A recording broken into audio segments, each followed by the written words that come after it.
Hello everybody, it's the Black Car Guru back with another video. And we're going to talk about the LT1 and its true potential. The Gen 2 small block Chevy LT1 came in the 4th Gen Camaro Z28. It came in the 9C1 Caprice, the Buick Roadmasters, and even the Fleetwood of the same year. You know, all the B-bodies. And it also came in the C4 Corvette, but the special part about the versions in here is that a large majority of them were 4-bolt main LT1s. We got that out the way.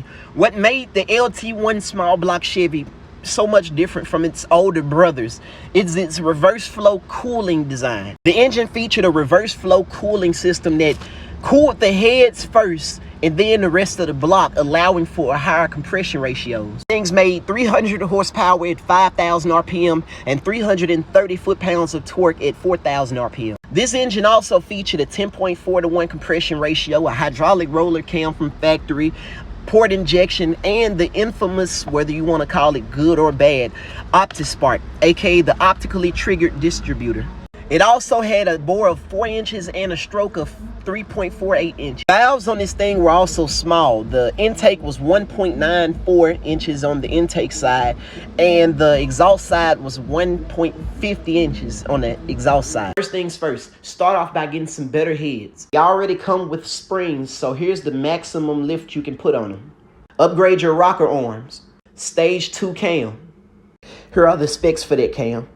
Now, when it comes to the stroker kits, you can do a 383 stroker, but remember this: if you're going for naturally aspirated horsepower, you need to focus on bumping your compression ratio up if you're going to use these, like, you know, 12 point something to 1, 13 point something to 1. All right, great. But if you're going for boost, you need to do the 383 stroker kit, but lower your compression to, like, I don't know, 8.5 to 1, 9.5 to 1. Don't go nowhere near over there.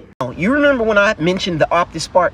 For some reason, GM thought it was a good idea to put the Optispark right behind the goddamn water pump. Now, for those of you that hate Optispark but love your LT1, you're in luck if you didn't notice.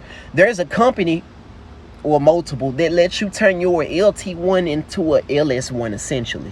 Due to the location of the Optispark, which is literally behind the accessory drive system and the water pump and all type of shit, the water pump tends to leak onto the Optispark, causing your entire car to haywire. Remember, if your Optispark gets wet, it will make you think something totally different wrong with your car when it's just the Optispark. Take your Optispark, delete that shit, and put a LT1 to LS1 conversion kit on it. It lets you use LT1 coil packs instead of the Optispark. After that, throw some boost at it, let it rip.